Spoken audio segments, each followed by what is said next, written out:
Salut à tous, c'est Pong de la chaîne, bienvenue sur cette vidéo qui continue notre cheminement sur la méthode Silva. En ce moment, il n'y a pas de podcast, tout simplement parce que Lee était sur Paris la semaine dernière pour Pâques, pour donner le cours Silva sur 3 jours. Et là, elle est en route pour Nice, où ce week-end, on a la convention d'hypnose moderne. Du coup, j'ai un mail de Ed avec un lien, on va lire rapidement le mail, il est très très court, et on va lire le lien. Donc, salut Pank, salut Lee, j'écrirai plus tard, mais pour l'instant, voici un petit mot. Vous vous souvenez de Becky Hickman, une instructrice de Virginie occidentale. Voici un article basé sur un atelier très dynamique et passionnant qu'elle a animé lors de la convention en 98. Elle était une source d'inspiration pour tout le monde, Becky et ses filles, toutes âgées d'au moins 60 ans. Donc, ça répond à mon questionnement sur la méthode Silva pour les personnes plus âgées, pour les seniors, et voir s'il y avait des choses qui avaient été faites, réfléchies, etc. etc.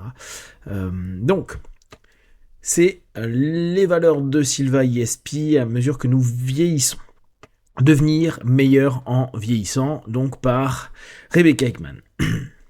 Cet article est basé sur un atelier présenté par Becky Hickman à la convention Silva de 98 à Laredo.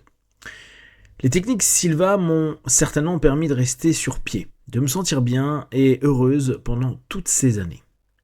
Une amie médium m'a présenté Silva. Elle est venue me rendre visite un jour et m'a parlé de la formation. Nous n'avions pas d'instructeur Silva à Charleston en Virginie occidentale à l'époque, mais un instructeur itinérant est venu à Charleston pour donner des formations Silva.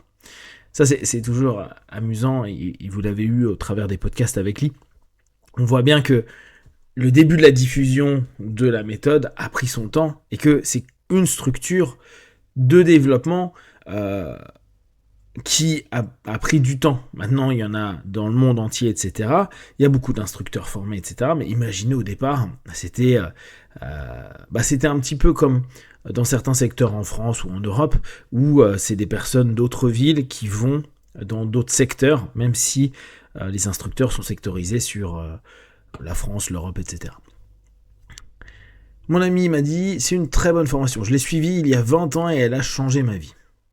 J'avais participé à de nombreux ateliers et je me suis dit, celui-ci sera passionnant pendant quelques semaines, puis je l'oublierai complètement et j'aurai dépensé mon argent pour rien. Alors ça, c'est un grand classique, je ne sais pas si vous êtes fan de formation, mais c'est vrai qu'il y a beaucoup de formations qu'on peut faire. Après, ça dépend complètement de votre investissement, si vous accrochez sur la méthode, si vous accrochez aussi sur vos instructeurs, sur les personnes qui partagent leur savoir et leurs connaissances. Et c'est vrai qu'il y a des choses qu'on apprend, qu'on exploite un peu, et puis peut-être pas assez de bénéfices, peut-être de l'ennui, de la routine, et c'est même compréhensible avec des systèmes comme Silva, parce que il est possible que parfois on se dit, bon, moi j'ai atteint mon objectif, et puis j'arrive à mieux gérer mon stress, j'arrive à mieux m'endormir, je prends des trucs très basiques, je me sens mieux dans mon quotidien, et puis on l'utilise moins, parce que on n'y voit plus un intérêt immédiat, alors que, souvenez-vous, il dit régulièrement, le meilleur moment pour étudier la méthode, c'est le moment où tout va bien, comme ça, quand vous avez besoin, vous pouvez exploiter l'ensemble des patterns, des modèles, des schémas, des automatismes que vous avez déjà acquis au travers de la répétition et l'habituation psycho-émotionnelle de la méthode. Donc, ce qu'elle dit a complètement du sens. J'ai demandé à mon amie combien ça coûtait et combien de temps ça prenait. Quand elle m'a répondu « Non, je n'ai ni l'argent ni le temps », bon là la traduction est bizarre, ce sont les excuses habituelles des gens qui ne veulent pas suivre la formation. Ouais, alors là, je vois pas. Attendez. Je trouve que c'est un peu chelou. Bon, je pense qu'elle a dit qu'elle n'avait pas l'argent ni le temps. Ok. Donc, l'autre lui a dit que c'est des excuses habituelles. Et sa copine lui a répondu, tu as le temps et j'ai l'argent. Elle m'a littéralement traîné jusqu'à la formation, m'a fait asseoir et m'a donné l'argent pour payer. Donc, c'est sa pote vraiment qui l'a traîné chez Silva. Je me suis dit, ça doit être vraiment extraordinaire pour qu'elle fasse ça. Car elle n'avait pas beaucoup d'argent. J'étais plutôt impressionné par ce qu'elle a fait. Elle avait pris 20 ans plus tôt et elle avait fait 20 ans plus tôt et cela avait changé sa vie. En novembre 87, cela a eu le même effet pour moi et je le remercierai toujours. Chirurgie cardiaque. Je venais de subir une opération du cœur 2 ou 3 mois plus tôt. j'avais vécu une expérience dévastatrice. J'ai commencé à analyser ma vie et me demander ce que j'avais fait. J'en savais assez pour savoir que j'étais responsable de tout ça, mais je ne savais pas comment y remédier. C'est assez intéressant ce questionnement, hein. Quand on exploite la méthode, quand on l'utilise au quotidien. Je pense que l'état d'esprit de José est vraiment cool, on utilise pour trouver des solutions. Et se dire, pourquoi je fais ça tous les jours? Pour trouver des solutions. Maintenant, un peu plus tard, pour me donner l'opportunité d'avoir des billes potentiellement sur ce qui peut se passer. Et sur l'ici et maintenant pour faire en sorte que ce soit le mieux possible. J'avais une personnalité de type A et je savais que je devais faire quelques changements parce que je n'allais pas vivre avec la peur d'avoir une autre crise cardiaque. La majeure partie de ma vie a été tout sauf ennuyeuse. J'ai toujours été très active et intéressée par tout. J'ai eu une enfance très heureuse, des parents très bons et aimants. Ma mère était institutrice dès l'âge de 16 ans. Je suis né assez tard, donc j'ai eu la vie facile et je me suis beaucoup amusé. Mon père était boucher, et il avait lui aussi une certaine attitude à la Silva. C'était pendant la Grande Dépression. Les temps étaient durs, mais mon père disait toujours qu'il n'était pas pauvre, il ne s'en souciait pas. Je n'ai jamais grandi avec des grandes inquiétudes ou peurs. Alors, quand cette crise cardiaque m'a frappé, elle a été un coup dur parce que je n'avais jamais eu peur de rien à aucun moment dans ma vie. Ça, c'est assez intéressant, hein, ces ruptures de pattern, ce qu'on appelle en hypnose des ruptures de pattern, des interruptions, des schémas et des modèles qu'on a l'habitude. Ça peut arriver avec des décès, des problématiques au boulot, des problèmes de santé, qui parfois font remettre en question énormément de choses. Donc là, ce qu'elle vit a complètement du sens. Et c'est vrai que quand on n'a pas forcément eu de choses négatives dans sa vie, quand ça arrive, ça peut être un peu déstructurant. Je suis allé à l'université, même en pleine dépression, j'étais une étudiante moyenne. À l'époque, dans les années 30, les universités avaient vraiment besoin d'étudiants, alors on m'a encouragé et aidé. Aujourd'hui, il faut se battre pour entrer à l'université, surtout qu'aux US, ça coûte un bras. L'enseignement, ma spécialité, ne m'intéressait pas vraiment. J'ai donc fini par me marier, devenir femme au foyer, élever 3 enfants. J'ai attendu une quinzaine d'années avant de reprendre le travail. J'ai découvert que j'étais davantage une assistante sociale qu'une enseignante. Je voulais aider les plus démunis, travailler sur un projet qui avait du sens, où je pouvais résoudre des problèmes. Là, on voit bien la notion de la future instructrice Silva avec l'état d'esprit Silva qui est aider les autres, faire en sorte que le monde soit un peu meilleur une fois qu'on sera plus là. J'ai travaillé dans la protection de l'enfance et auprès d'enfants en difficulté. J'ai beaucoup aimé ça. Ensuite, je suis passé au tribunal pour enfants et j'ai travaillé avec des délinquants, des familles d'accueil, des adoptions. J'ai adoré ce travail aussi. Après avoir travaillé quelques temps, je prenais des congés pour m'occuper de mes enfants et les aider. Ensuite, je retournais au travail. On m'a proposé un poste dans le domaine de la santé mentale. C'était un travail agréable. Ils étaient tous agréables car j'aidais les gens. J'ai ensuite travaillé dans un hôpital psychiatrique privé. Donc, elle s'est vraiment orientée vers la psyché. En plus, c'est passionnant. C'était vraiment passionnant car j'ai pu travailler avec tous les patients, faire des travaux manuels, leur expliquer des choses, les emmener en excursion. J'y ai travaillé 20 ans.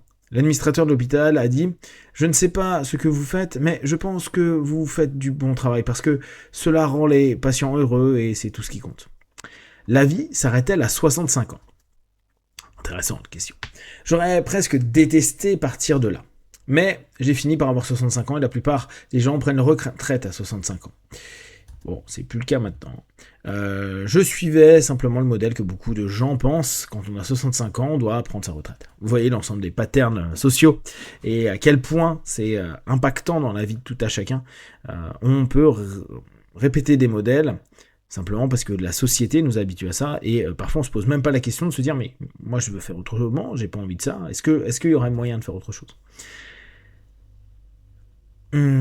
Mais je n'ai pas pris ma retraite.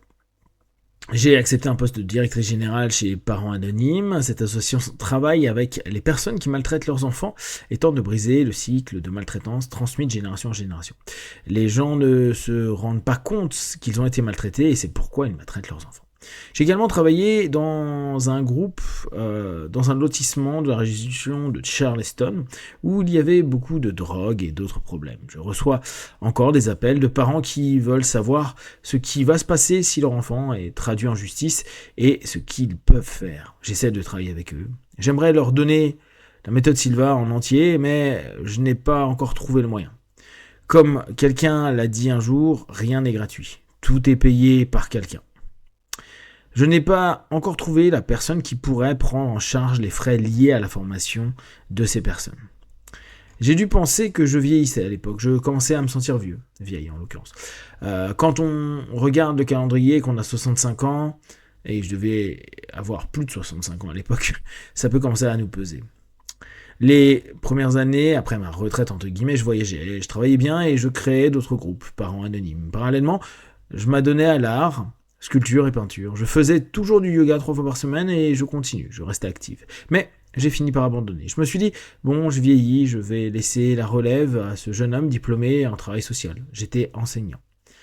Quand je le lui ai remis, j'ai dû faire une grosse erreur car il est tombé en morceaux. Ils n'ont même plus de groupe maintenant. C'est alors que j'ai commencé à décliner, je partais dans tous les sens et j'ai ressenti le besoin de faire quelque chose qui changerait ma vie, je suppose. C'est intéressant, hein, donc c'était mon questionnement par rapport aux personnes seniors. Comment la méthode peut les aider, les accompagner.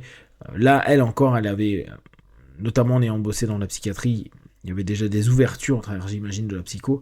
Mais pour des personnes qui n'ont jamais fait de dev perso, de travail personnel, de psychologie, de psychothérapie, ou de s'intéresser simplement à ce monde-là, je pense que la méthode peut être un bon moyen pour ouvrir des possibilités. Ce ne sera pas la fin pour moi. Quand j'ai eu ma crise cardiaque, je me suis dit, ce ne sera pas la fin pour moi. Lorsqu'on m'a emmené à l'hôpital en ambulance, j'ai su que je n'allais pas mourir. Je savais que je devais vivre pour quelque chose, et qu'il y avait autre chose dans la vie pour laquelle je devais vivre. Je me souviens avoir pensé, je ne fermerai pas les yeux, si je ne les ferme pas, je ne mourrai pas. Je ne suis pas morte. J'ai guéri avant tout le monde à l'hôpital et j'ai pu reprendre la route. C'est à ce moment-là que j'ai suivi le cours Silva. Ça a vraiment changé ma vie. J'avais l'impression que c'était ce que j'ai toujours cherché. Et là, c'est intéressant, c'est vraiment cette notion-là. Si on peut proposer à des seniors cette notion, ça peut être vraiment un plus pour les décennies de vie qu'ils ont encore, et peut-être vraiment donner un nouveau paradigme positif, constructif dans leur vie. Tout a pris tout de suite son sens, comme l'a dit l'instructeur, le cerveau droit ne prend pas la plaisanterie.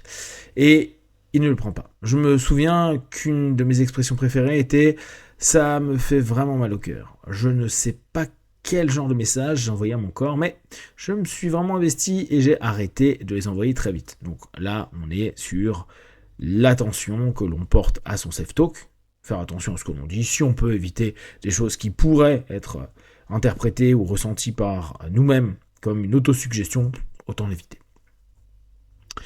J'ai appris toutes les techniques et je les ai toutes utilisées, j'ai assisté à tous les cours donnés par l'instructrice de Charleston et j'ai fait 4 heures de route jusqu'à sa ville pour assister à d'autres conférences. Un jour, alors que j'étais dans sa classe, j'ai dit à l'instructeur « Vous savez, si j'avais 20 ans de moins, j'adorerais aller à Laredo et suivre la formation d'instructeur. » Je voulais vraiment découvrir ce qui se cachait derrière tout ça, ce qui faisait que ça marchait si bien, ce qui était à l'origine de toutes ces belles choses. Elle a dit « C'est l'excuse la plus stupide que j'ai jamais entendue.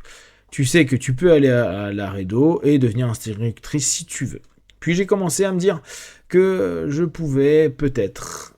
Tous mes amis me disaient que j'étais trop vieille. À ce moment-là, j'avais 69 ans.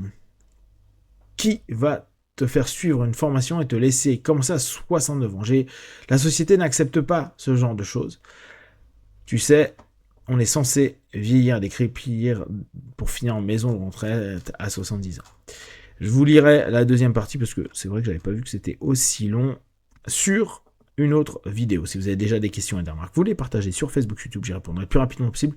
Comme d'habitude, de tout ce que je propose, ne prenez que ce qui est bon et juste pour vous tester, observer, analyser et conclure. P1, ciao.